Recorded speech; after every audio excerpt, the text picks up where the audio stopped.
This is Comic Geek Speak, episode 72.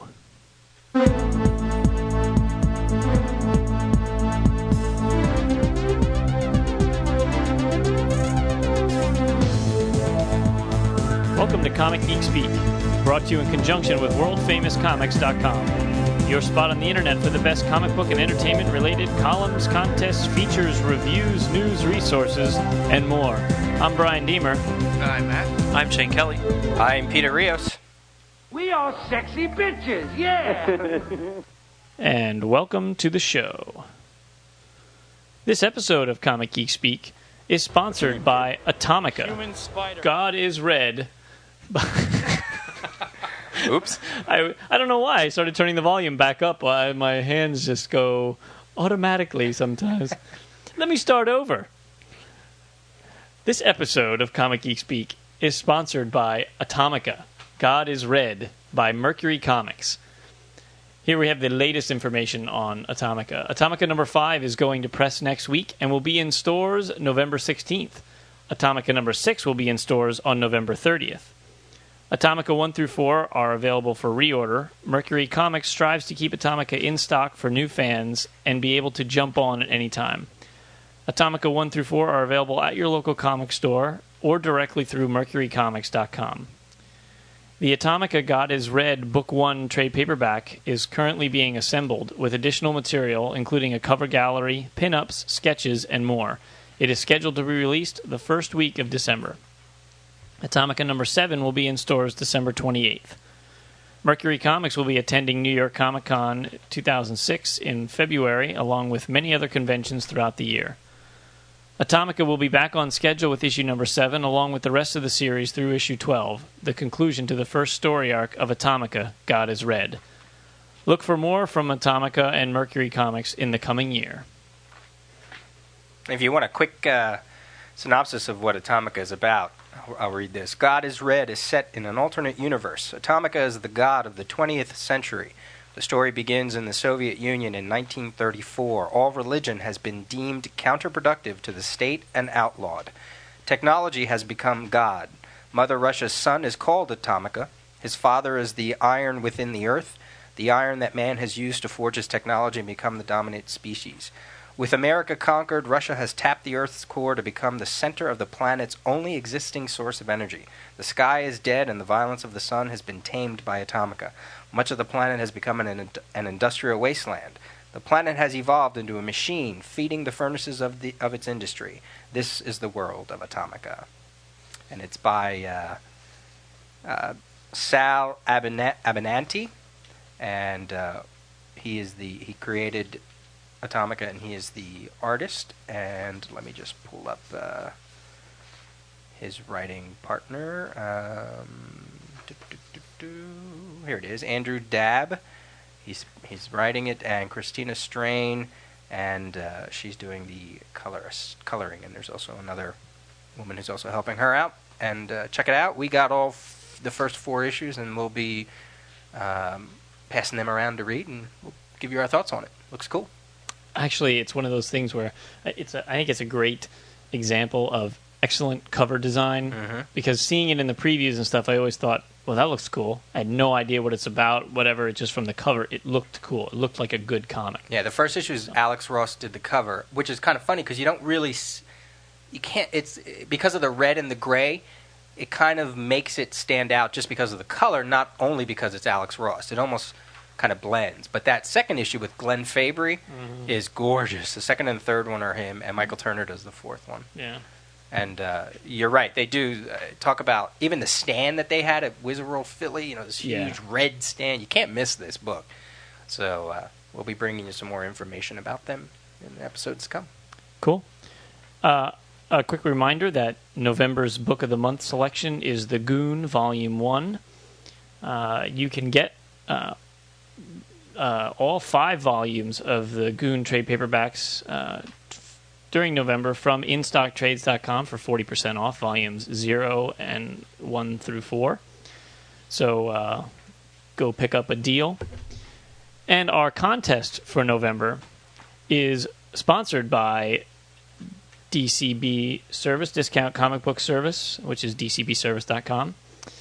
the deal for the contest is DCB is going to be sponsoring some episodes in the future, and they would like to have some theme music.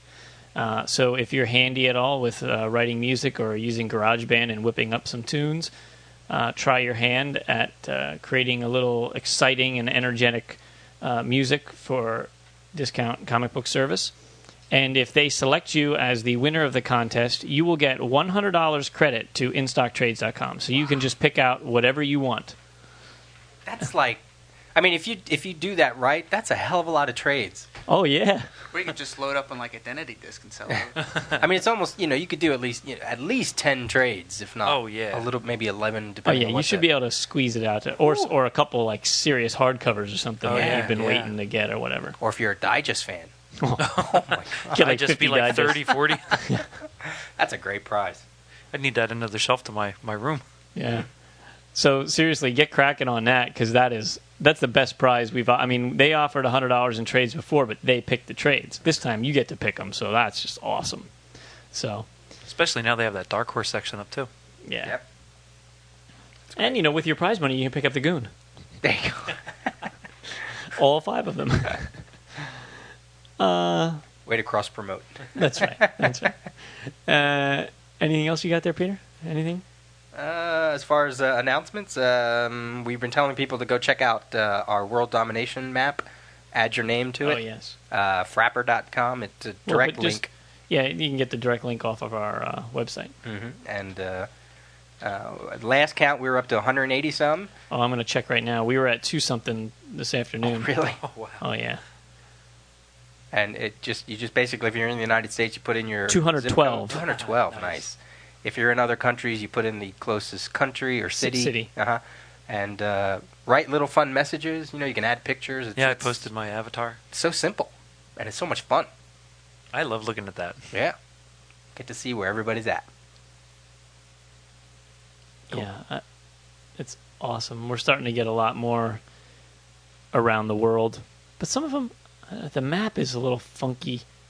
I think it can only draw so many of those little push pins on the map at once. Because, like, the Hawaii one is gone, but we know it's there. Right. And the one in Finland isn't showing up now. And there's one in Australia that's disappeared, but they're still listed on the side.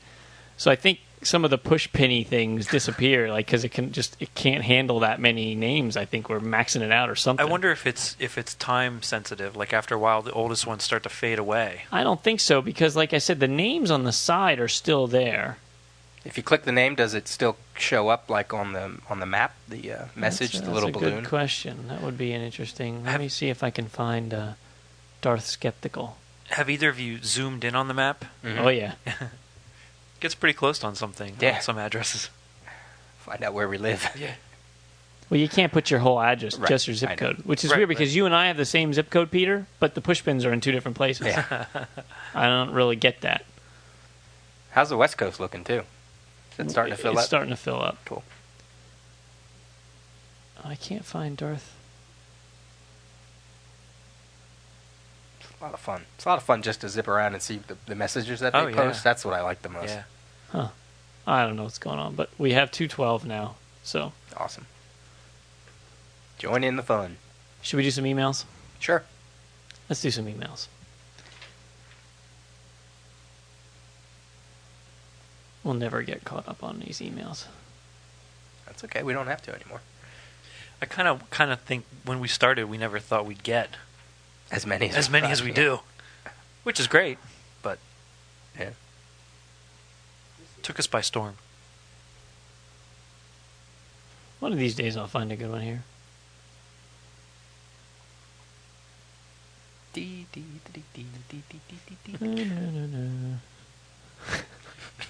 I'm not even trying to be that picky. You know what I meant to bring today, and I couldn't. I was going to bring a jar of candy corn because they're bitching about it on the forum.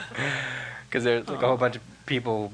We mentioned the last episode, and a whole bunch of people are like, candy corn. And I love candy corn. I tried to pull the jar out, but it's actually for my nephew, and I've been eating like half of it. I should say I like candy corn for 1 week out of the year. Yeah. And that's it. That's all Every you year need I got to buy 99-cent bag of candy corn, and that's what I have. Instant sugar. I don't mind the pumpkins, but the candy corn just... Even though they're both the same Yeah, but shit that goes into the candy. But the pumpkins I'm not thrilled with. They're a little bit too much at one shot. How you doing over there? I'm still looking. I keep picking ones that aren't really like there's something that I forgot to mark differently or something. It's crazy. Crazy.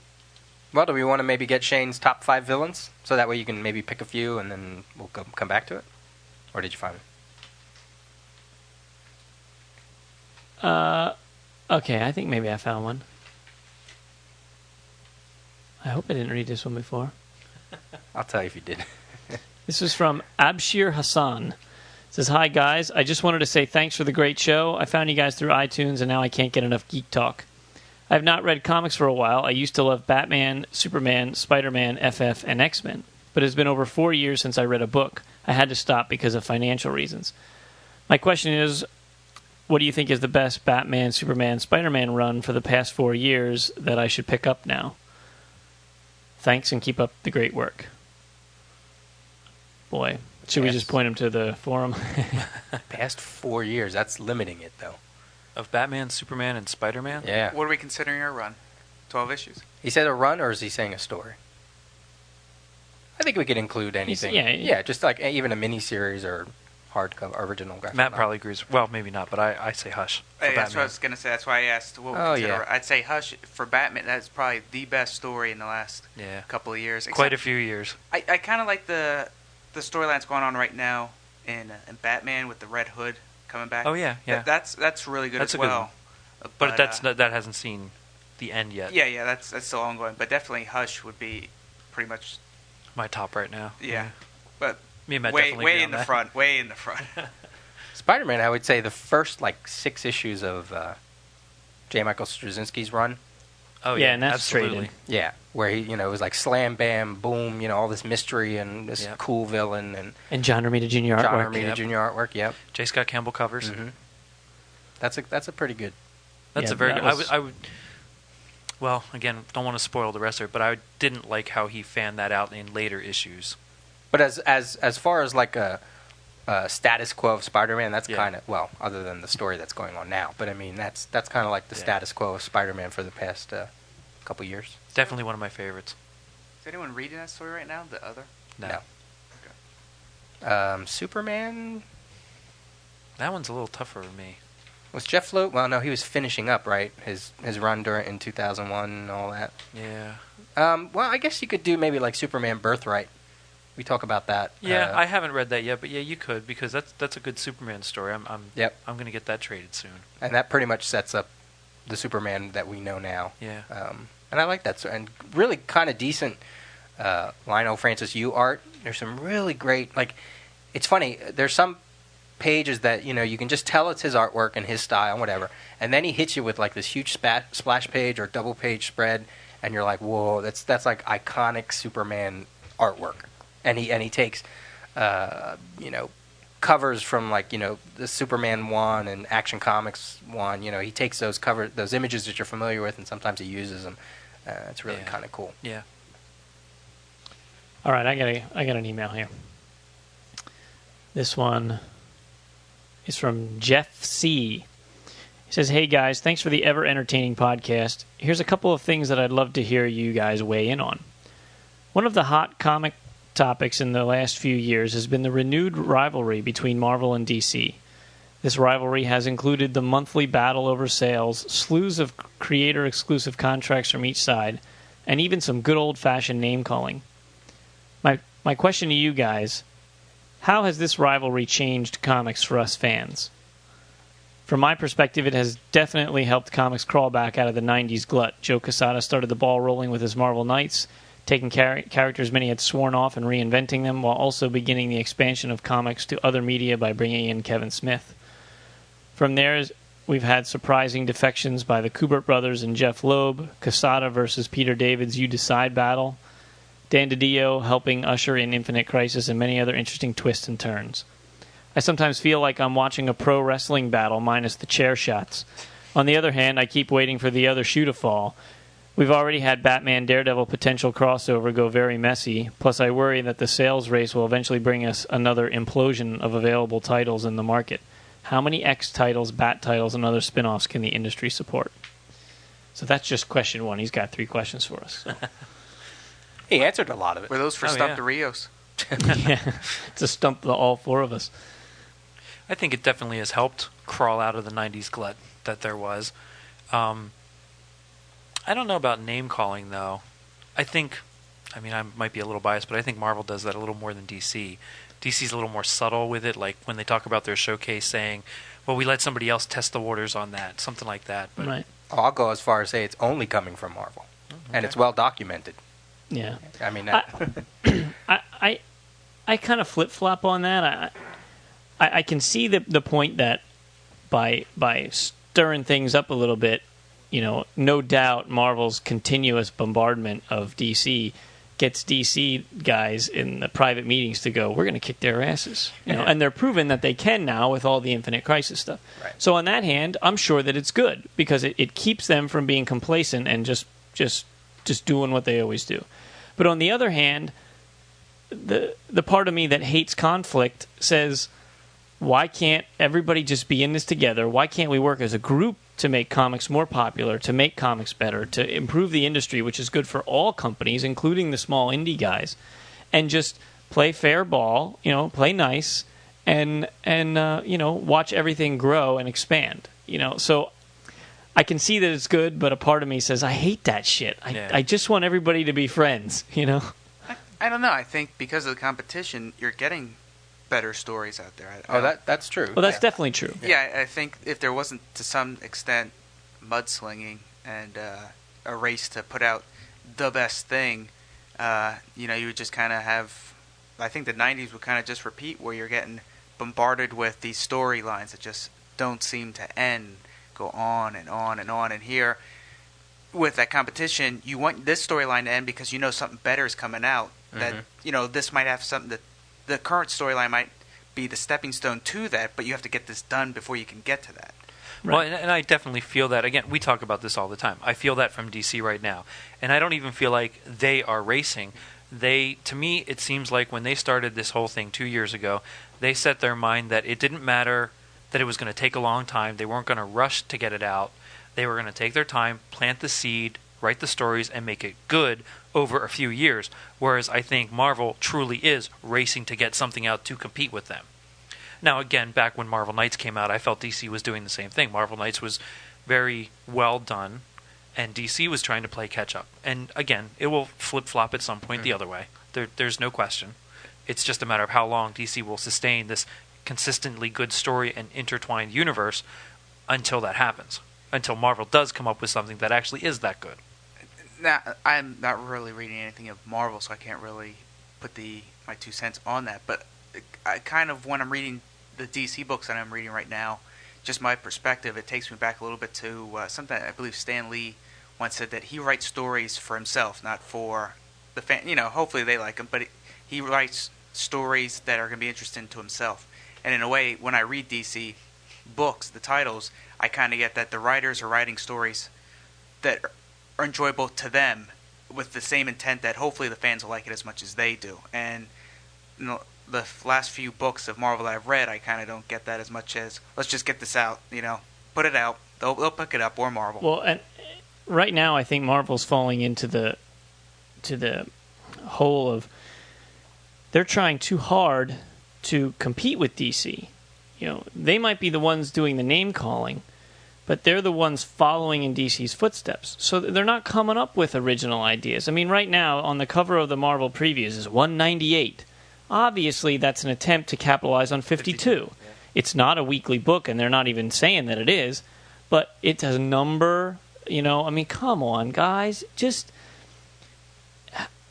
As a longtime Marvel reader and a person who's passionate about Marvel Comics, it's really, really frustrating to see House of M, then Decimation, then 198, instead of just good Marvel stories. And a crossover or a universe-changing thing will happen in natural due time. As the stories start telling themselves and as their big 5 writers get together and plan a general direction, and all of a sudden they're going to hit to the point, a year from now, 2 years from now, where they're going to go, oh, hey, we could do something interesting with this instead of forcing it. And everything, it's got to be forced. Probably we think that maybe next month will be the first issue of 52. So Marvel's beating DC to the punch by 1 month with their numbered storyline. Yeah. It's like, and they beat with Identity Disc was out like a month before. Oh, no, it was out the same day as Identity Crisis #1. And that was rushed. And it's just like, come on, guys. There is plenty of room for two people to play in the same sandbox. Even as a mild Marvel fan, it is just as frustrating for me because there are characters there that I love to read, that I loved to read when I was younger, that I don't care to read anymore, that I think are written and drawn crappy right now. See, I still maintain that there are plenty of excellent Marvel books being published, but I think they're all taking a back seat to this nonsense fluff. Like, why is 198 on the cover of this and not the fact that it's Bendis's Last Daredevil? Yeah. That should be on the cover of this because that's a goddamn good book that Marvel's publishing. I mean, there are so many good Marvel. You got New Avengers, which is still awesome. I just don't understand why they're not pushing like New Thunderbolts. It's a great damn book. That should be on the cover. Why are they wasting their time with this nonsense? Just give us good superhero books. Yeah, man, I absolutely don't disagree. There's great Marvel books out there, but the majority of it. Peter's just laughing at me. That's your Brian rant for the day. Yeah, I guarantee, me as an X-Men fan, I guarantee you pare that down to 1 or 2 books and maybe a miniseries every now and then. Not every freaking character having their own series that's lasting forever and not going anywhere. I guarantee I will jump back on X-Men books because I love it as a concept and a team. Right. But I'm with you. I agree. For what has been going on the last few years, I even tried to get into it with Alan Davis's artwork, which is just gorgeous on Uncanny, is it?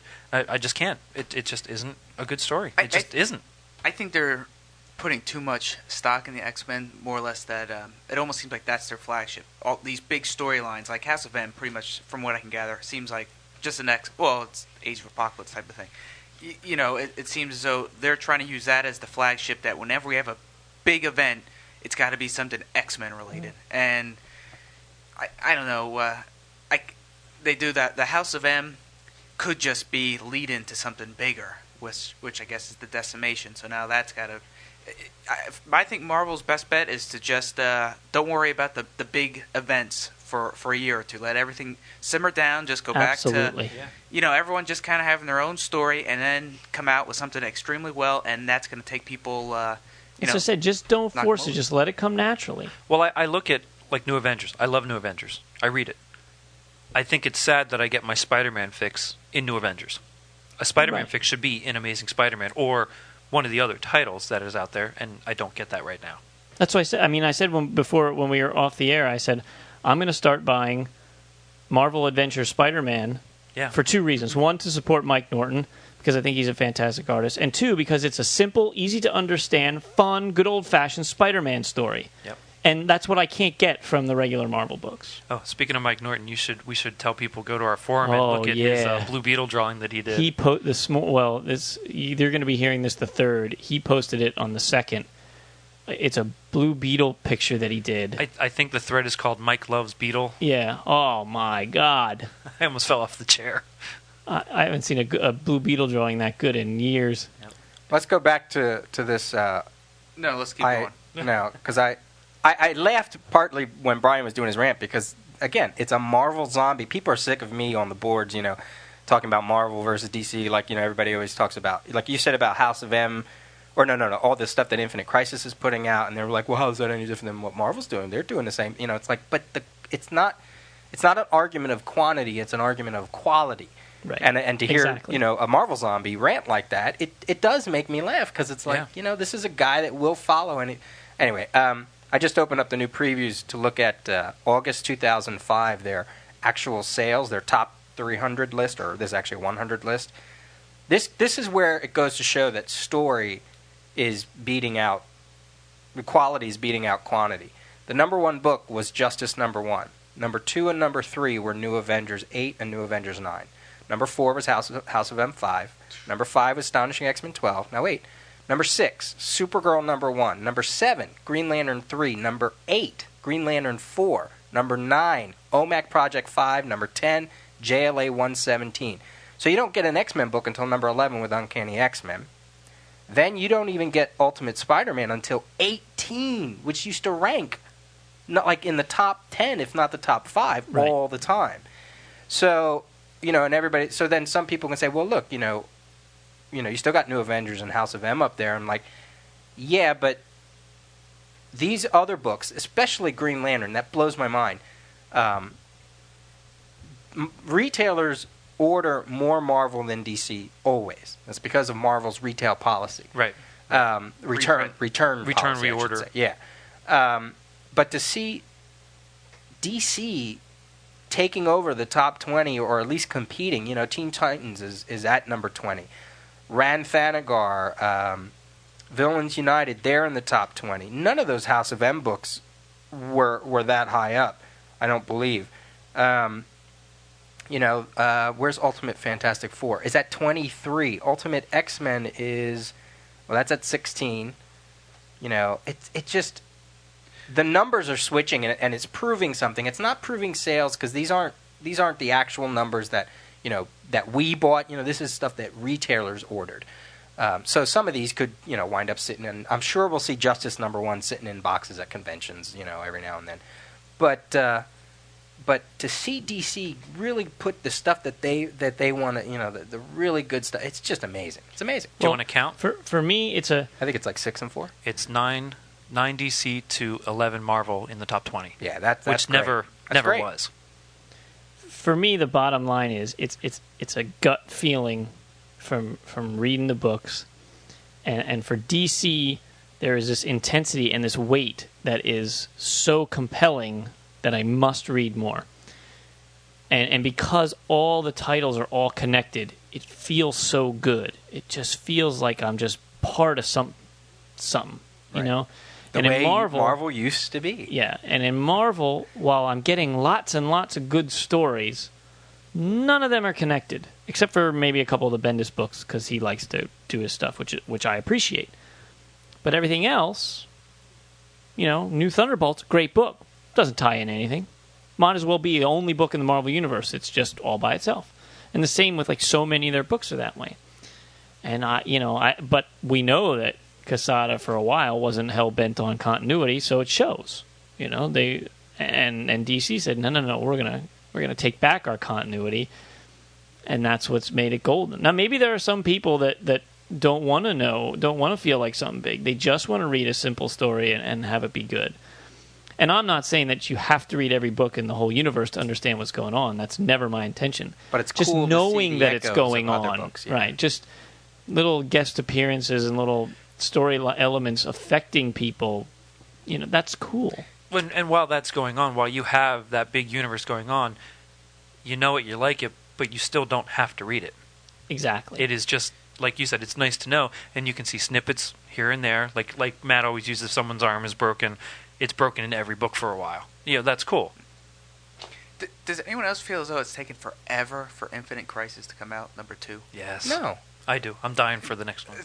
You mean? I thought you meant it was delayed. No. Just It's interpersonal. just, since I read the first one, I'm like, I wish this would. See, that's every where week reading- it seems like it's taken forever for it to come out. That's where reading the other stuff kind of makes it worthwhile, because you're reading the after effects. One thing he said in there, though, about the Batman Daredevil crossover, that was never ever a proposal. That was something that I believe it was Bendis at a convention said something about, we should be putting out a Batman Daredevil thing, and da-da-da-da-da, and he was like, he got all fired up. He's like, you DC people need to come do the da-da-da-da-da, and then Bob Wayne got into it, and it never was. It was I don't this think whole when thing. Bendis writing Batman, I can't stand his Spider-Man, and that used to be a long-time favorite of mine. I don't know if I'd want him to go to my other favorite character. Well, but it never was everybody was always like, oh, DC, what are you doing? You're dropping the ball. It was never a proposal to begin with. It was just something that he ranted out at a convention. They were too busy trying to mend the internet together. Yeah. No, they were pissed at Joe Quesada for saying the shit that he did in that one article about, I don't even remember what it was, but it was like, I don't even remember. I'll have to look for it, but it was just, it pissed Paul Levitz up off enough that he didn't comment on it at all, but he just said, well, we'll just put our money where our mouth is, and we'll show you what we can do. Did anyone read the House of M #8 post? People were like, it was way too long and they could have cut it down. And that tells you something when people aren't even, when the people that are the Marvel zombies that are, reading aren't even standing up for it, and they're like, it's too long. And I haven't finished House of M yet because I just read the first issue because I got it for 75 cents and I'm waiting for the trade. But I hear these comments a lot about Bendis.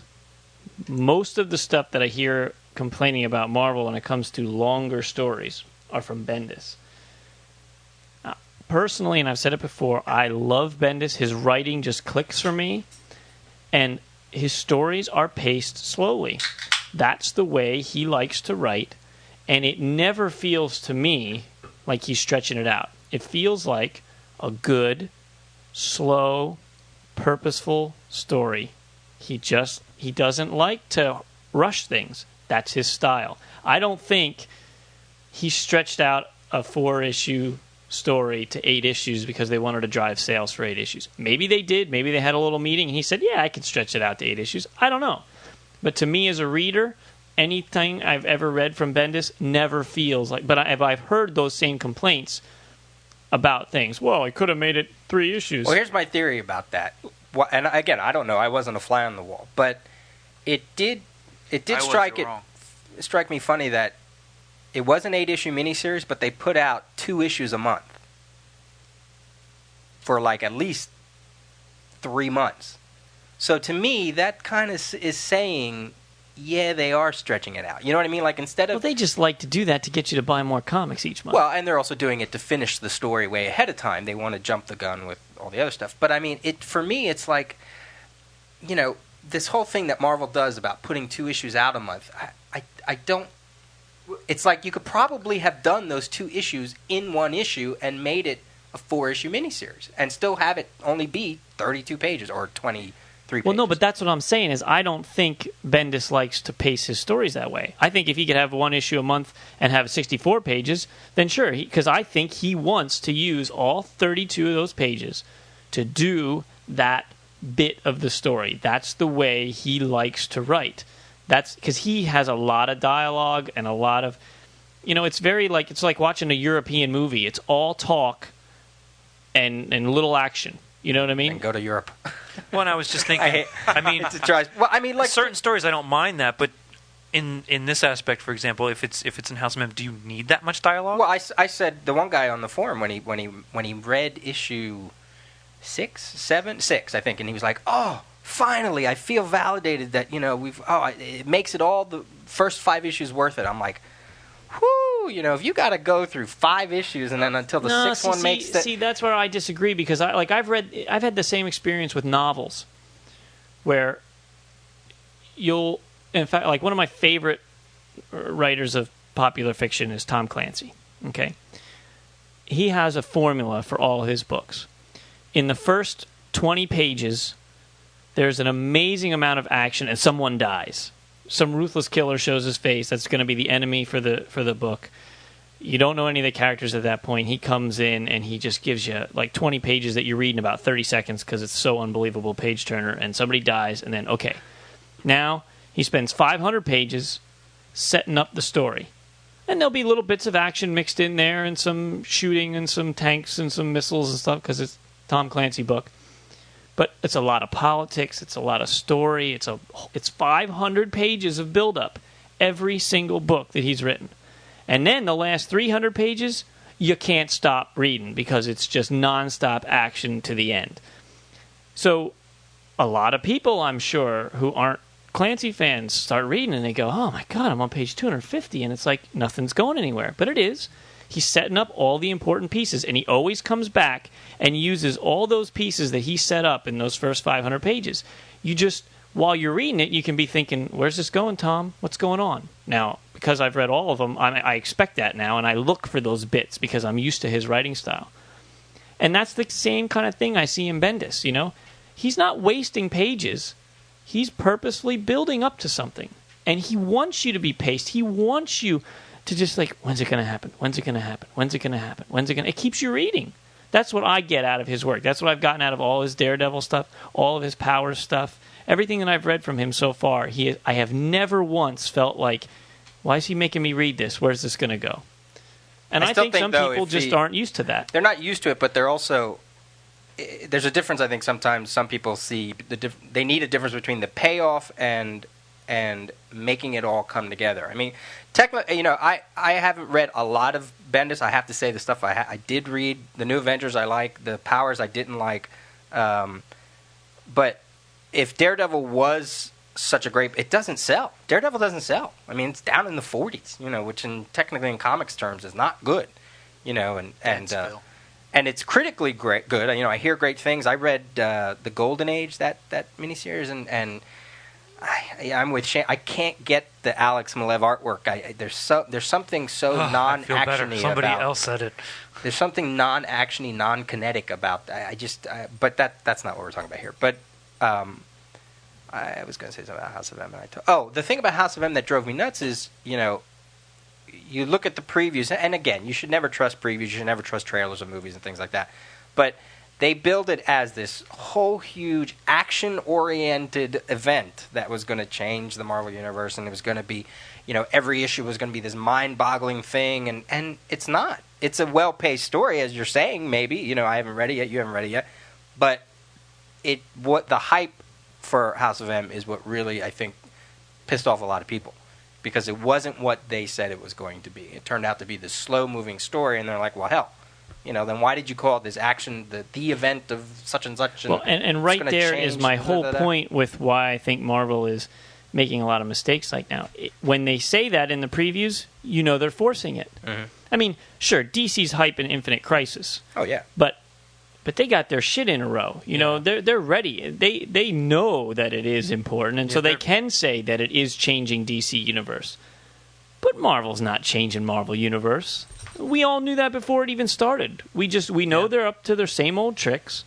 They're going to fake us out, and nothing's going to happen. Everything's going to keep going on like it always did. Maybe a few things will change or whatever, but it's not. For 5 years, and it'll go back. It's not changing the core DC of the whole universe or whatever. And they shove that stuff down your throat and try to... And that's what I mean. That's the bullshit. That's what pisses me off about Marvel, and I just want them to get back to writing good comics, which they are. Just don't make a big deal out of it. To me, it's kind of like the whole House of M thing leading into the Decimation 198, whatever. It seems like they're just trying to get, an extra mile out of... they start off with one idea, and let's just see how far we can stretch that thing before it... And they're saying that about DC, and I can certainly see why, I just am glad that DC is at least... making headway. Well, it's story-driven. It really is. I think it is. That's my opinion. I'm just glad that a Marvel Zombie's dragging on Marvel. And that's not to say that... I liked the first Powers. I haven't read the others, but I liked the first trade of Powers. Yeah. I like New Avengers.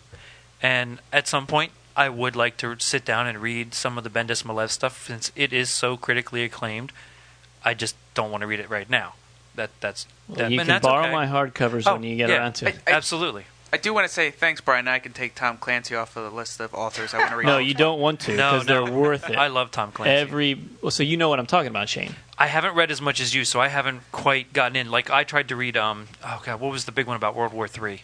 Red Storm Rising. That one got me a little lost because it was so grand, and I got a third of the way That's the only book that doesn't take place in the Clancy universe. Yeah, it's the same characters, so it's kind of the exception. But a lot of the others, I love them. Hunter Red October is still my favorite. Okay, I've seen a couple of the movies. Yeah, they don't touch it. They're not still. All right, we got another anime report from Ian Levinstein, so let's listen to that. Or our first, we should say, right?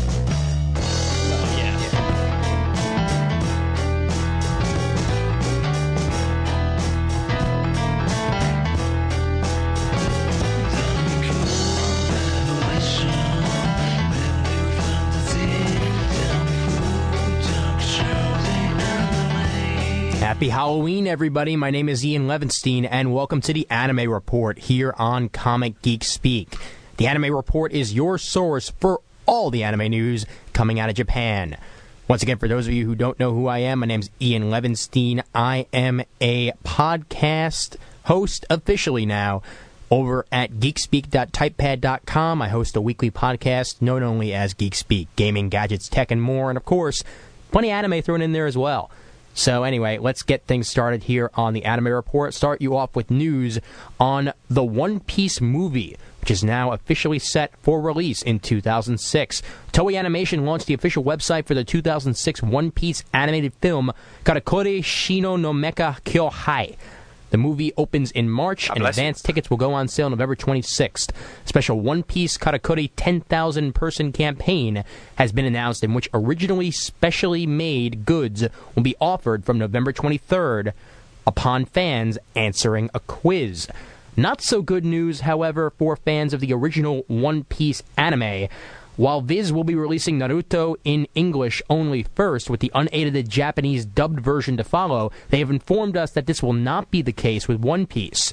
Not involved with the show's production, Viz will not be releasing an unedited or Japanese version at a later date.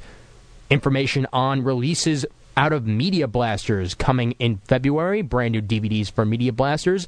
They have solicited releases including the Rurouni Kenshin Season 3 box set, the final volume of Tsukisho, the Sukeban Deka live-action movie, and Phantom, the animation, which has been delayed from August until February. Ranma 1/2, very popular over here in America and the same over in Japan. The official Ranma 1/2 OVA box set is officially going to be released after a long delay, finally going to be released on February 28th.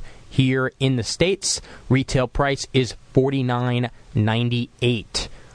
Over in the TV side of things, Turner Classic Movies has officially posted their January schedule, which will include a lot of Studio Ghibli movies. Yeah, we'll finally get to see some Ghibli movies over on Turner Classic Movies. Every Thursday in January, Turner Classic Movies will air 2 Ghibli movies, 3 on January 19th, starting at 8 p.m. The movies will repeat a second time at the end of the second or third movie. Turner Classic Movies lists the English cast for each movie, except for Only Yesterday, of which it has the Japanese cast listed.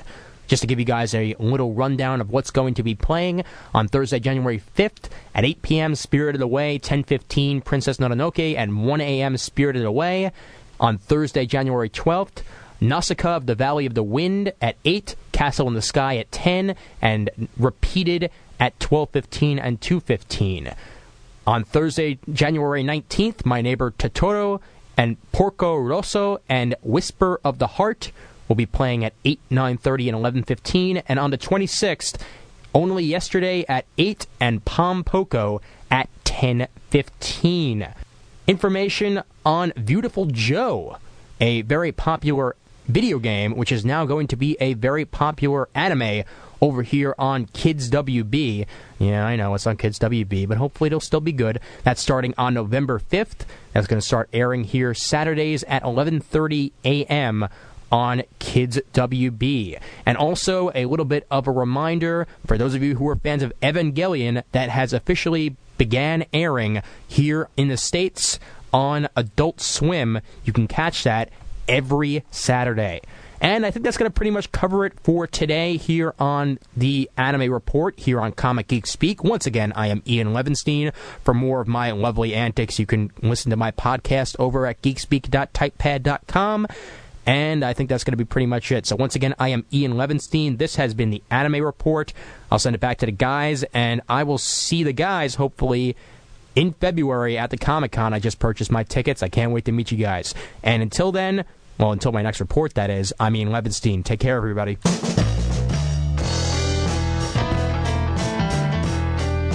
Cool, Ian. We look forward to meeting you. And he said that, Nausicaa, the Valley of the Wind is going to be on. You got to watch that. I'm kind of interested to watch Spirited Away. I've seen that at Best Buy, I think, and look curious. Which is the one with Glenn Close as the 102 Dalmatians. Mystical lion or something. Is that Princess Mononoke or something? I think that's that It one. might have been. I saw Princess Mononoke. I don't remember Glenn Close's voice, but it could be. I just wasn't paying attention to it. I have to do some research. There was one time about a year ago that I was watching something on, it had to be Cartoon Network late at night, and it was some Japanese movie, and I would have sworn it was Kiefer Sutherland doing the voice of a detective going through the story. Huh. And I looked on IMDb.com, and I can't find anything, but Don't lie, it was anime porn, you bastard. That was Princess on. Mononoke. Watching some hentai. Yeah, I was watching that, and maybe I was just in the wrong mood to watch it because it just seemed to go on. And I wasn't a big fan. and on. Oh, It was. It was. Well, I think I've said this before on the air. It was too. It was too spiritual for me. yeah. I'm not in. I like science, and Blood. Darwinism. Shoot. I don't like. The whole spirit of the forest thing didn't really work for me because I just don't. I don't know. It doesn't connect. But You didn't feel Nausicaa like of painting the your Valley of nails the Wind. afterwards, huh? Nausicaa of the Valley of the Wind has to be maybe the best anime ever. It's awesome. So we're gonna talk about previews. Sure. We got the new previews, and we figured we'll go through it and let you know what's cool and coming out. I would have to say Justice League Classifieds, Cold Steel. Sorry, number 2. I'm going to rant. What real, are they thinking? I'm Couldn't gonna wait for rant. that series to wind up. I will say Justice League Classified number 16 starts Gail Simone and Yes. Jose Luis Garcia's Yep. Jose Say Luis that Garcia again, 'cause Lopez what- artwork. I'm I'm going to rant really quick You. about. I think it's in Action Comics that they're bringing in Livewire for all you Superman Adventures animated fans. Why they feel the need to do that, I really don't know. But it's there. She's just such a great untapped character. So then what you're saying is I shouldn't have been excited? If you were, I'd feel bad. On page 69, they have the Superman Chronicles Volume Nice 1, thing. and they're also resoliciting the Batman Chronicles, the first volume of those. Those are the chronological reprints of all the Superman appearances. So check that out. Hopefully, if they... I don't know if they're...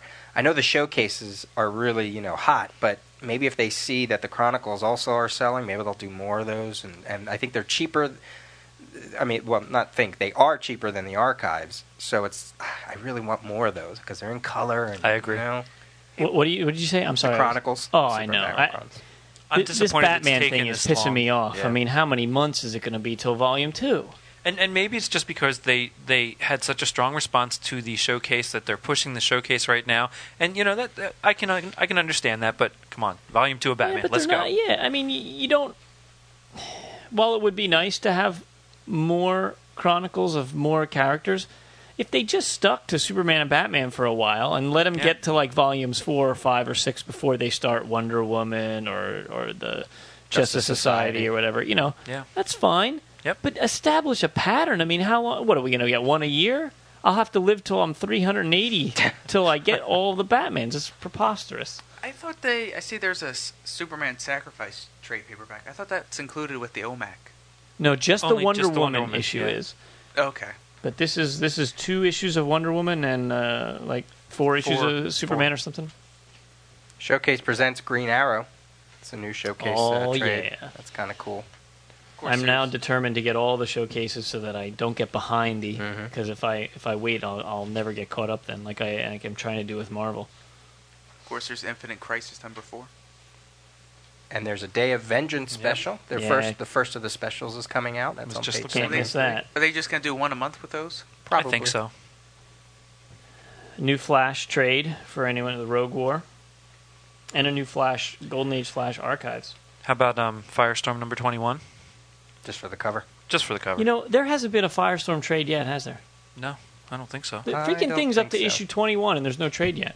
Are you guys reading that book? Is it good? I am. I like it. I want to get the trade, and I've been waiting and waiting. I mean, how many? Well, is it going to be, a year and a half until they release a day? I mean, it's more than that now. It's not one of their best sellers, so I'm wondering. I don't know. I don't know what they're. Yeah, I but don't you'd know. think. Maybe it would be if they released the trade. Well, to let people exactly. catch on. Well, I'm wondering if there's something bigger going to happen with that character and maybe even Ronnie later in Infinite Crisis. If- Yeah, but why wouldn't they Firestorm release can- the first 6 issues in a trade? If it Because they're not that good. I don't know if it's going to last. I Yeah. have a feeling it may be canceled somewhere down the road after Infinite Crisis, or I don't know. It's a shame because I love Firestorm. Firestorm in the '80s ran 100 issues. Yeah. It's like Well, it was that's- a big seller, but And that goes back to our whole argument of trades can save a series, especially if it's a cheap trade. Sure. So give me 6 issues for $10, and a lot of people will buy it. page 88, Sergeant Rock Prophecy #1 is a miniseries by Joe Kubert, coming back to the character that Yeah. made him And it looks pretty cool. I just read that yeah. Sergeant Rock digest. How was that? You know, It's of another era, isn't it? yeah. Well, I mean, it's all war stories with no real continuity or anything, and it's all just about the military. So by about the third one, you start to see a pattern, Yeah. and it's basically the same story, just told in a different way. Once they get like into, I don't know how far they're going to go, but like in the 70s and early 80s, there was more continuity. Yeah, and that's what I'd like to get into. I mean, the Joe Kubert artwork is awesome, so it's great for that. And the digest was $10, which I got for $5 from DCBS, so it was worth it. Did you see the DC Universe, the stories of Alan Moore? Mm-hmm.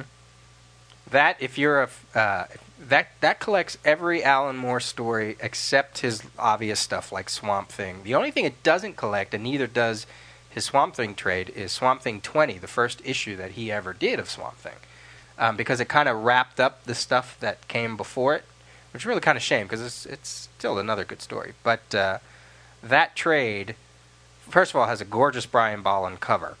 But it has some great stories about Who is Mogo, Whatever Happened to the Man of Tomorrow, For the Man Who Has Everything, which was adapted into a JLU cartoon. I mean, there's just some really good stories in that Alan Moore book. In the Dark Horse section, there is their classic comic book characters, number 6. It's Gru. It's a statue, 6.5-inch tall, fully painted statue, limited to 550 pieces. It actually comes in a tin. Does it come with a button? Yeah, Is it that comes what I with see? a little button and some kind of booklet. And it's a really nice statue. It's $50. How tall is it? 6.5 inches. $50. Yeah, but That's it's not bad for limited that to size. 550 Oh, okay. pieces. That's why. That's really not that bad. There's also, on page 33 of Dark Horse, Goon Volume 4, Virtue of the Grim Consequences, which I guess is... I think it's being reoffered. Is it a reoffer? I saw it and I wasn't sure if it was a reoffer. Because I thought they had Gru Volume 4 already on DCBS. But They might have it on both, maybe. I've noticed that they've had some trades on their main site and in-stock trades at the same time, which is smart, I guess. I don't Oh, see it in so- here saying that. yeah. Looks like a new release. Huh. Yeah, that's what I would say. Whatever. But they are reoffering the art of Usagi Yojimbo, Mhm. which was nominated for an Eisner. And there's a new issue of The Escapist, The Amazing Adventures of the Escapist, which I'll be gladly picking up, with a gorgeous Brian Boland cover of Luna Moth. Or Luna... What the hell? What's the cat character's name? Yeah, Luna Moth. If you're a fan of ElfQuest, the Discovery #1, written by Wendy and Richard Peeney, that's on page 97. It's an all-new miniseries, 1 of 4. So if you're a fan of the old ElfQuest series, that's coming out. Hey, the Shazam Deluxe statue, it's on page 128. Isn't that the one that you have, Brian? No, I think this is a new... I don't have a Shazam statue. I thought you had the one where you have Billy on one side and... That's the Yeah, DC it's the Direct. toys. DC Direct Direct toys. figures. Okay, alright. Because this looks pretty similar. Or it could just be from the page I'm looking at. Yeah. The second New Avengers hardcover's offered. Ultimate Extinction starts with Brandon Peterson artwork. We saw him down at Baltimore. Yeah, he's he was fun. talking about that. He's yeah. a very personal guy. Mm-hmm. And there's an Ecstatic Presents Dead Girl with Doctor Strange. It's on page 23 of the Marvel previews. If you're a fan of Mike Allred and Peter Milligan's Ecstatic, they're coming out with that one shot. You know, I just came to the conclusion today, as a matter of fact, while I was looking through this previews, that I don't like Mike Allred's artwork. No. He did the cover to the Marvel Knights 4 trade paperback, and it's awful. I mean, I read that Ecstatic for a while, and I kind of liked it when it was coming out. And, but I don't know. I think his artwork might work okay for like a book that is its own thing. Like Ecstatic, those characters were not regular characters. They were in the Marvel Universe, but they were brand new characters. But looking at him draw the FF, no. I can't take it. Don't put that on my... the artwork inside that's such a Marvel throwback Knights to the 4. old Marvel, the way Marvel used to have all their artwork. I just don't like it. Hey, did you notice in the Essentials page of those, Tomb of Dracula is pictured there? They're re-offering that or something. I Yeah. In all the pages, they have it listed. Yeah, I just thought that was kind of Hey, there's an weird that they picked that one. Essential Godzilla. Yeah, Doug Munch. Yeah, is it? Yeah. Oh, yeah, it is. And Herb Trimpe. Yep. And the cool essentials for me this month is the Essential Official Handbook of the Marvel Universe, Volume 1. So while I'm disappointed that it's not color, because seeing the costumes as a costume reference, the black and white doesn't really help you. But as an information reference, that's a heck of a way to get that stuff. And they're starting on page 32. They're actually going to do an official handbook of the Marvel, all new official handbook, A to Z.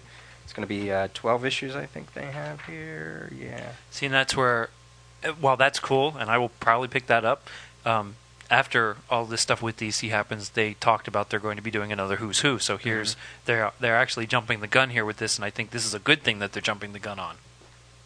Well, but with 198, that's all going to be ruined. Over 600 profiles, and then they'll still do the special themed ones every now and then as well. So that's really kind of cool. But see, I'm waiting for that because that's going to be traded. Yep. I mean, Well, you know what? I also wouldn't mind seeing a loose leaf for that, but that didn't sell very well the first time around. Well, they have a lot of those, because the ones that have been coming out, I mean, I think there's over like 12, 13, 16 of those, and they still haven't traded any of those. No, but I think now that they're doing the A to Z, now maybe they'll take all the loose ones, those ones before, like all the 13 of them before, and maybe they'll put those in a couple trades, and then they'll have an A to Z, like a couple hardcovers or something. I could see that. Because how many issues of the A to Z are they doing? This 12. 12. So I could see them doing like 6 in a hardcover and then another 6 in a hardcover, or something like that.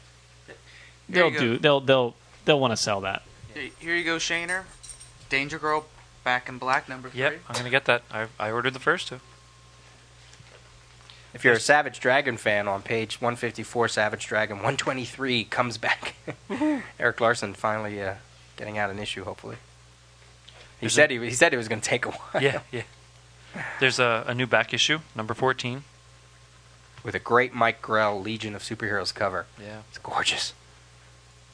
Page 387, just to go along with our sponsor, there's an Atomica t-shirt by Alex Ross. So if you're into that striking image, you can check that out. Ooh, and from tomorrow's is going to be a fun book here. Let me find that page. It's it's called Dark Ages. Yeah. And it's crap. Now I can't find that page. The alter ego thing. It should be under tomorrow's in the green section. Yeah, but they had a big full page ad on it. I think that was right in the beginning. It's all about the '90s and the bust of the '90s and the image birth and all that kind of stuff. So that's going to be an in-depth book that's discussing a must-read. all that. Yeah. So I mean, for a reference shelf, you got to buy that. And they have their 14th issue of back issue, which is a 100-page issue. So it's like a big extravaganza issue. So page 31 in the Marvel previews is Marvel Avengers Spider-Man number 11, written by Sean McKeever, art by Mike Norton. I wonder if that's the page he was working on when we were talking. I have to say, though, I was flipping through the Marvel Universe. They have, Pasquale Ferry went over. What? If you're listening, Mr. Ferry, is it Pascal or Pasquale? Because it's written the same way. In DC, on his Adam Strange, it was Pascal. Yeah, and I saw interviews where it's Pascal. Now they're saying it's Pascal. But I've also seen... Yeah, so somebody out there tell me. I'm very confused with that, too. What's your name, Mr. Ferry? He's doing Ultimate Fantastic Four X-Men, and I don't know. It doesn't look... does that look like Adam Strange, the Art of Strange artwork? I mean, it's just... What page is that It's on? page 7 of the Marvel previews. I saw it and I went, oh, I don't know. I mean, it kind of has a hint of what I don't know. Yeah, I can see it. And then the other one, too. Now, he's spelling his name with the Q in his signature. So I guess it must be. Yeah, if he's writing his own name, you'd hope he knew how to do it. Maybe for tax purposes, he has 2 different names. Is it the same? I wonder if it'll be the same inker, if that's making the difference. Because I agree with Peter. It's just not quite... Could even be the coloring. Yeah, it's not quite there to where Adam Strange was. Because then if you look at the Stuart Immonen here on page 38, for the new Warren Ellis Next Wave miniseries. That does not look like any Stewart artwork that I've seen before. No, it sure doesn't. And I'm not saying that's good or bad, I'm just saying. I love Stewart's work normally, and that does not look like it. Yeah, I don't know. Did What's they with get this it wrong? 10 Terrific every now and then? They're spotlighting 10 up-and-coming writers. And and some of them, they got Sean McKeever on Marvel Adventures as one of those. 10 Terrific. That's cool. Does it make you want to rush out and buy when you see the 10 Terrific? No. No.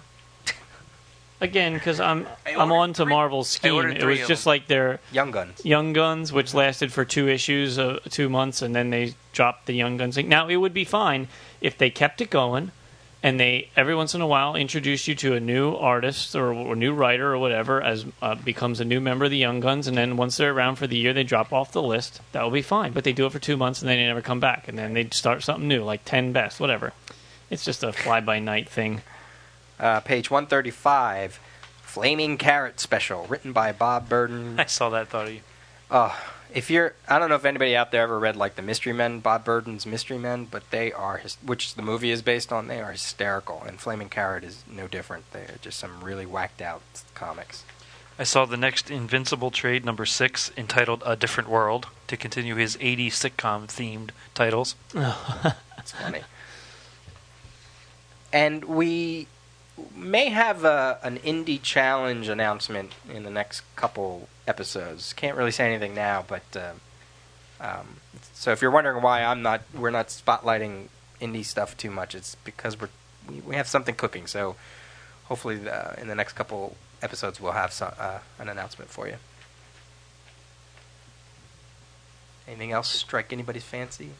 It wasn't a lot for me anyway. It wasn't like any kind of like special, there was no Will Eisner biography. There was no,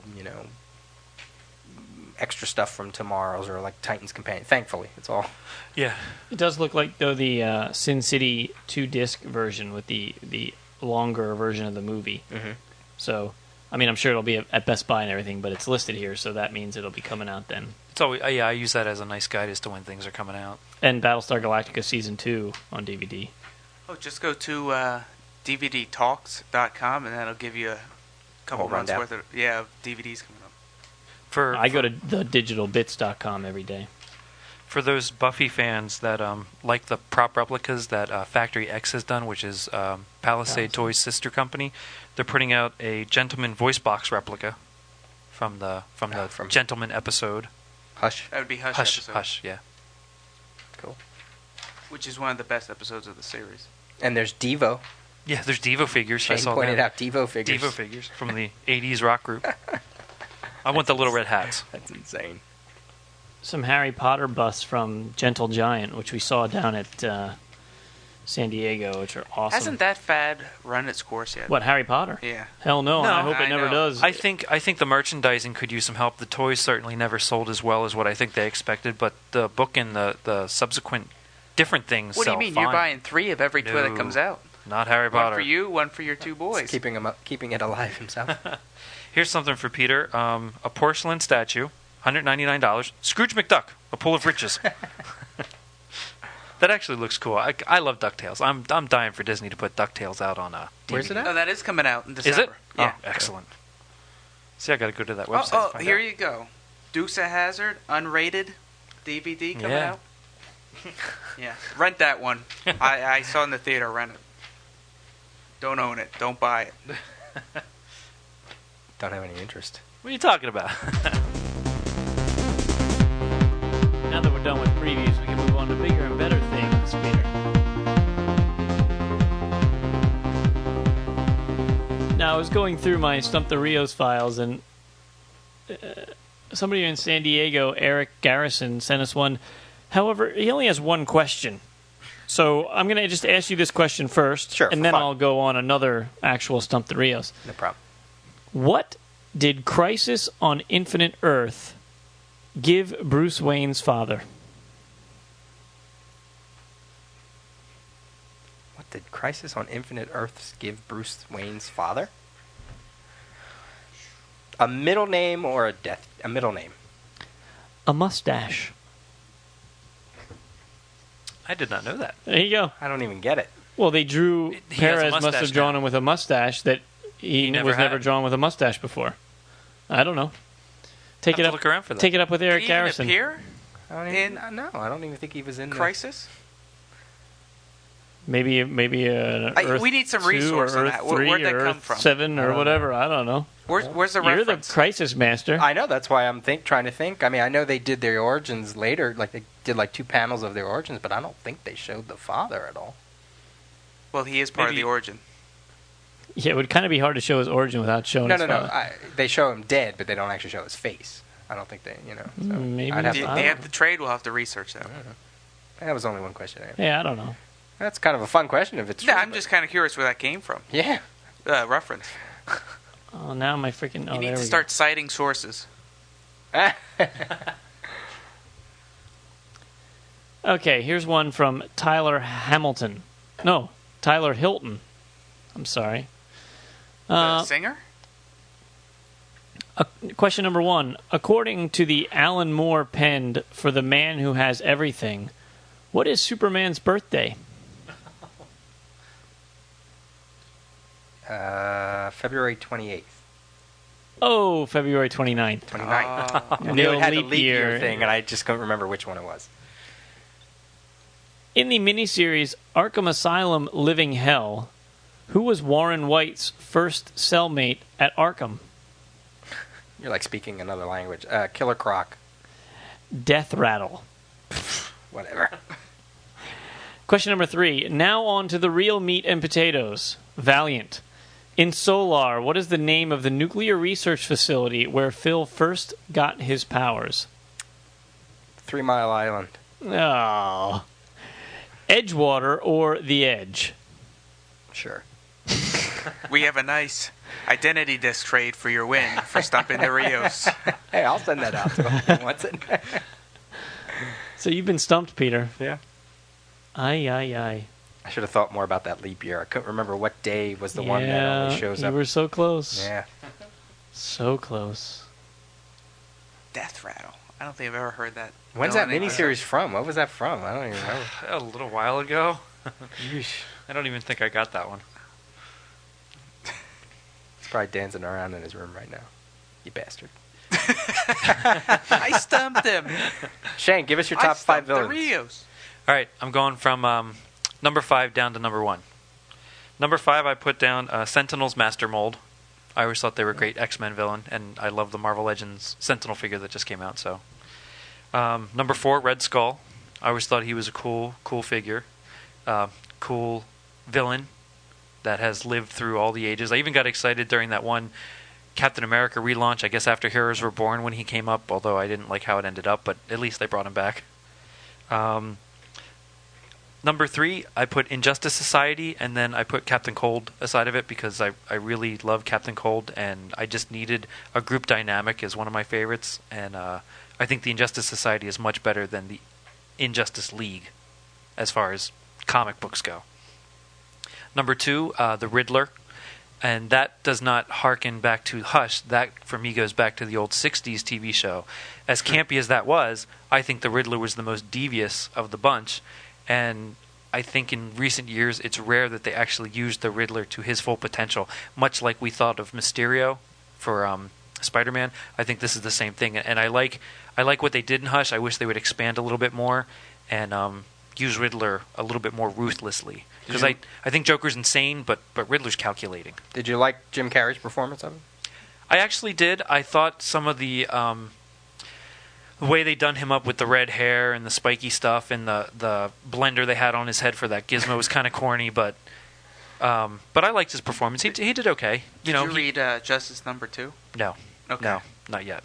But I think he did very well as the character. He was certainly out to get Bruce Wayne, and he calculated out how to do it. Even though it was campy that they had him dress up like Bruce Wayne and do certain silly things, but it was good. I enjoyed his performance. Still no Frank Gorshin for me, but How's my mole? yeah. My number 1, I put Ra's al Ghul. Quarter in the jar. Is it Race? Race. I couldn't remember. Ra's al Ghul. I think he's. Do we need to replay back the tape? Well, I couldn't remember. Roll I'm writing it tape, down. roll tape. Copy. Get the copy. I think he's a quintessential arch enemy I think somebody used the analogy of Sherlock Holmes and Moriarty. That's how I feel of Ra's al Ghul, and Batman. What's your favorite story for him? Actually, I like Tower of Babel from JLA. I think that was excellent. Yeah.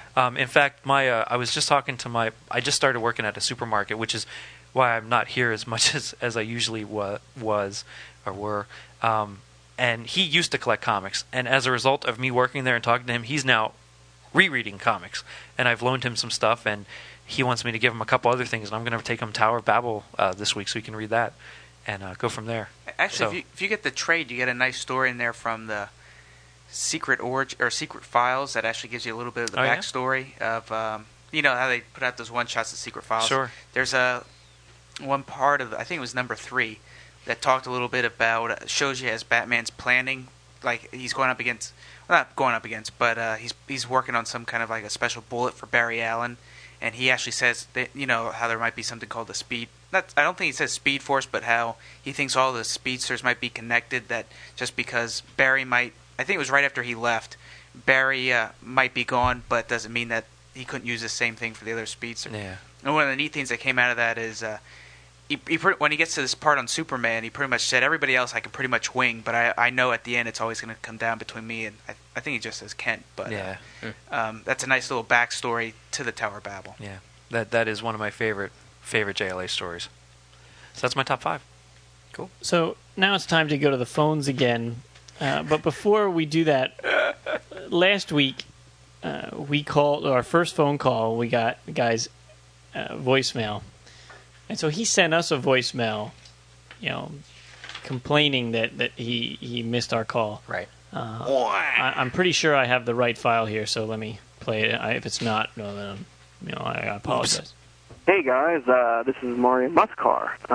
I cannot believe that I missed your call, but you did call at the worst possible comic geek out moment of the week for me. I just got home from my local comic shop with a stack of books for the week, and I had about an hour before my girlfriend was to arrive home from work. So I sat down, I put my iPod in my ears to listen to the Mike Norton episode of your damn show, and started pouring through my newest issue of previews.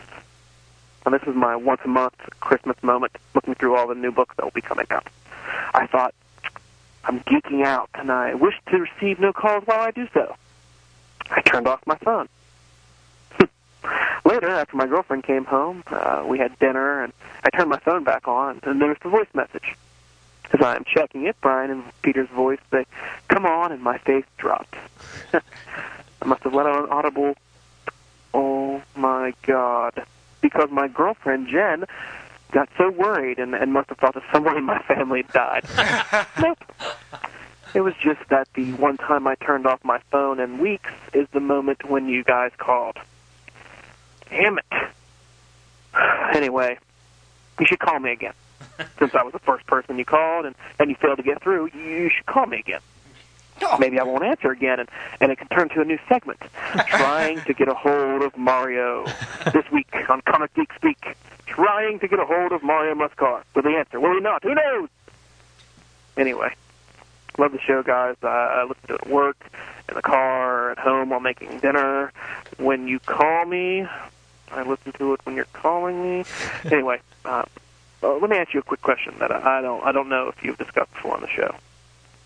What do you guys think is the best online subscription service? Because I was thinking about getting into that. The comic shop's not the most reliable place, but I know that you guys use DCBS, but I've also used mail order comics in the past, mailordercomics.com. I just wanted to know. Thanks, and call me again, please. I was the first one. I should be the next. Thanks, dudes. Bye. He says that we failed to call him, like it's our fault that his phone was turned off. Actually, I'd like to hear some more about his girlfriend. That's how you get us to call you back. So should we call Mario again? All right. We said we put him in rotation and we'd have to wait, but I guess he's crying, Right, so let's call Mario. And if you've been listening, how can you ask us a question of what we think? The majority of us think that DCBS service is the best online service.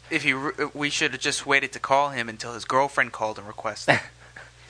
I think it'd be funny if he has his phone off again. That's going to be hysterical. It's going to be funny.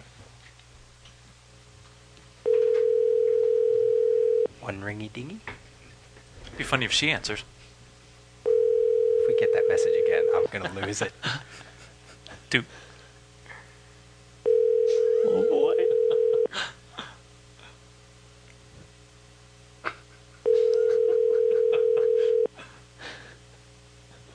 Hey, you've reached Mario Oh! right now, but leave me a message. I'll get back to you as soon as possible.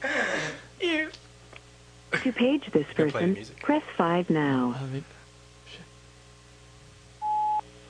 Mario. What are you doing to us? 2 weeks in a row. You You know, even have Shane and Matt here now. you are missing the boat on this, man. Are you going through your previews again? What's Well, going on? You It better is be getting Wednesday. laid right now. It You is better Wednesday. be mid-thrust. That's all I have to say. Jesus. Always got to take it to the edge. Oh, I know. So, I don't know what we got to do to get your ass on the telephone. And we pulled you out of rotation. Yeah. And Special treatment. I say we call back, record his voice message, and try to use that in a phony phone call. That'll teach him. oh well. We'll So, call the local comic shop and have them think there's some kind of a bomb threat by using this. Thanks for messing up our segment. Thanks for once bringing again. us to a or making a twist new segment like you had, like you Yeah. said, trying to get a hold of Mario. All right, Mario. Bye. See you later. That's funny. All right, should we call somebody else and try to actually get somebody on the damn phone? Well, we're running low. Shane wants to do World of Toys. There's some other stuff we want to get to. Well, we got 4 of us though. What? There are 4 of us Go in ahead. the room. Let's try something. it'll be a couple I, said, minutes. I was like, what's that have to do with it? Well, these people would pick up their damn phone. Mario. Do, do, do. Do, do, do, do, do, do, do, do, do, do, do, do, do. Whatever. He probably gets that all the time. What we the got? hell are you doing? I'm Super doing Mario Brothers. Super Mario Brothers theme song. Oh, I didn't know that. I didn't recognize it. It's been years since you played Nintendo. Hey, that's a good game. Hey, did you see Wizard? Matt? Did I see Wizard? The new Wizard? No. Oh. Top 10 riders, number 1 rider? No, I missed it. Jeff Johns. Holy hell. I mean, he beat out Bendis. All right. Now the trick All is, right. is he going to do it again next month? Yeah. That's what I want to know. And we're going to call Matt Kramer, a.k.a. Darth Kramer, on the phone. Okay. Bendis must not be doing a good job. Well, I'm sure they'll only allow it once, and then Yeah. we'll go back to another long stretch. Because House of M will come out. House of M8, they'll say because of that he got number. Bendis it's will- probably only because of Infinite Bendis will Crisis get his number lips one. ready. Yeah. Let him out. Oh, here we go.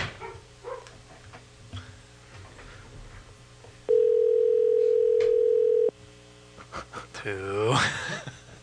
It's because they see the Out of state caller ID.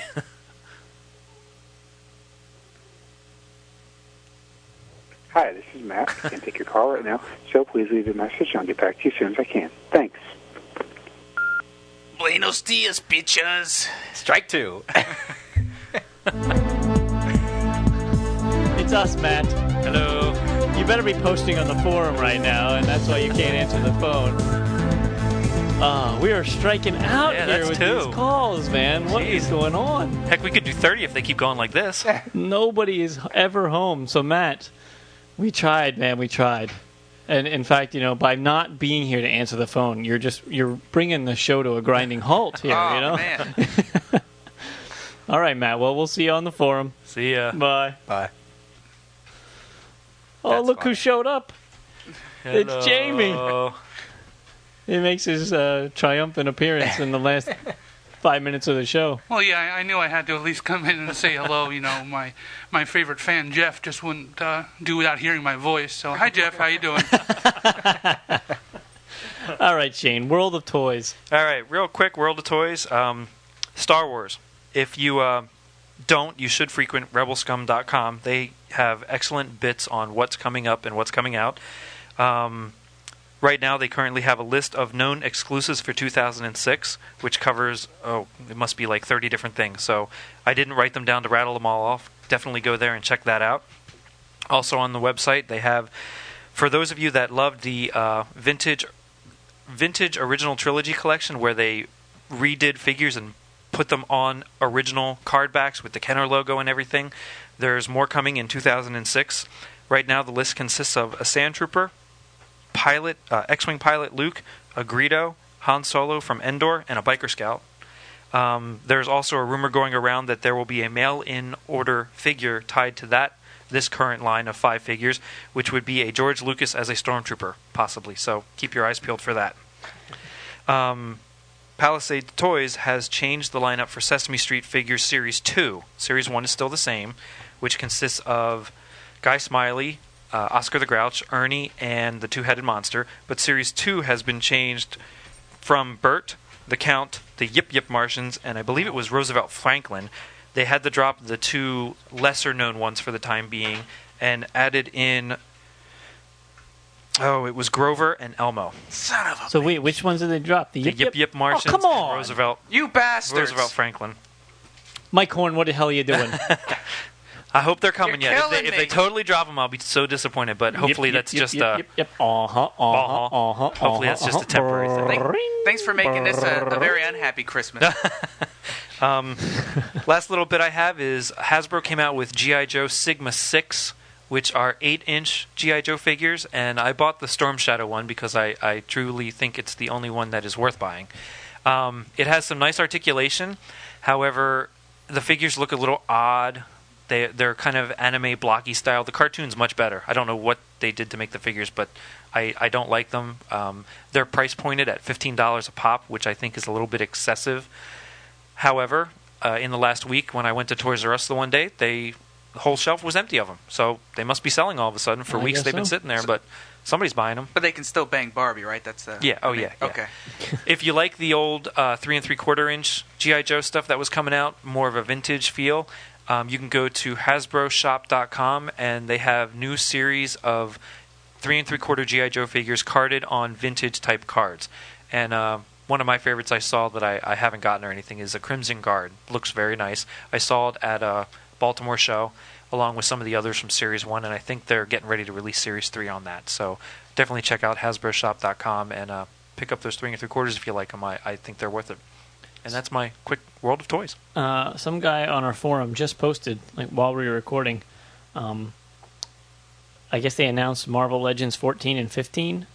What Series 14 and 15, what is going to be in those. Series 14 is supposed to come out August of 06. We got First Appearance Iron Man, Long Shot, Baron Zemo, Luke Cage, the Falcon, and Psylocke. And then Series 15, which is estimated for November of 06, is Mandarin, Beta Ray Bill.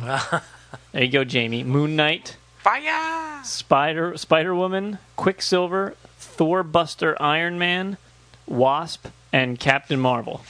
Should we take bets now on whether or not Moon Knight will be white or... I was just going to say. Hey, but Kevin got his justice. Did he? Yeah. Because Randy Bowen released pictures of the painted statue, and he's silver. Nice. Yeah. So take that, all you white F you, Whitey! Brian just got racist. Take your clan outfit and get out of here. That's right. Well, There we go. Let's do some dates, November dates. Sure. Rattle them off here, the last few minutes. November dates. 1909, November 16, Burgess Meredith was born. November 24th, 1916, Forrest J. Ackerman was born. Wow. November 26th, 1922, Charles M. Schultz was born. November 2nd, 1927, Steve Ditko was born in Johnstown, PA. Really? Yep. Oh, how about that? November 27th, 1940, Bruce Lee was born. Somebody count back from November and tell me what 9 months is, because there was a lot of shenanigans going on. That would be March. November 25th, 1950, Christopher Claremont was born. November 11th, 1952, Keith Giffen was born. Excellent. Alan Moore was born November 18th, 1953. Dolph Lundgren was born November 3rd, 1959. Why did you include that? Well, that kind of just throws all that great genius right out the Well, window. here's another for the one. He was He-Man the one. Punisher for No, crying it was out. the He-Man movie. Here's another one. November 10, 1960. Neil Gaiman was born. Cover date of November 1961. Fantastic Four #1. First appearance of the Fantastic Four and the start of the modern Marvel age. November 9th, 1962. Lou Ferrigno was born. November 5th, 1965. Get out your calculators. Famke Janssen was born. Wow. 65. Jeez. November 6th. November 6th, 1972. Rebecca Romaine Stamos was born. November 20th, 1972. I was born. Just gotta throw that in there. No birthday presents, please. Let's see. We have cover date of November 1982. Dreadstar #1 kicks off the Marvel's new Epic Comics line. Cover date November 1983. Megaton #1. First work by Eric Larson. Cover date November 1985. Crisis on Infinite Earths. Number 8. The Death of the Silver Age Flash.